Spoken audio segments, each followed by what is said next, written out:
રાજ્યના ખેડૂતો માથે માવઠાનું સંકટ યથાવત। આજે 17 જિલ્લામાં પવન અને કરા સાથે કમોસમી વરસાદની આગાહી।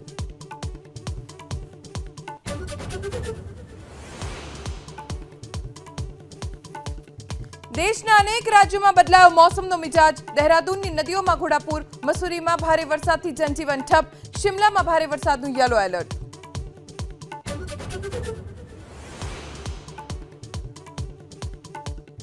આજે સવારે 10:30 વાગે જાહેર થશે ધોરણ 12 અને ગુજકેટનું પરિણામ। બોર્ડની વેબસાઇટ પર બેઠક ક્રમાંક એન્ટર કરીને વિદ્યાર્થીઓ જોઈ શકશે પરિણામ।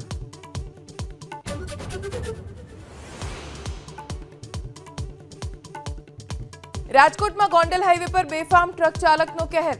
2 વ્હીલરને અડફેટે લેતા સાસુ વહુનું મોત, ડ્રાઈવરની અટકાયત।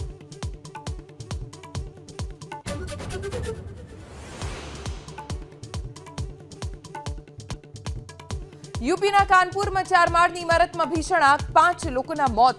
કારખાનામાં શોર્ટ સર્કિટથી આગનું અનુમાન।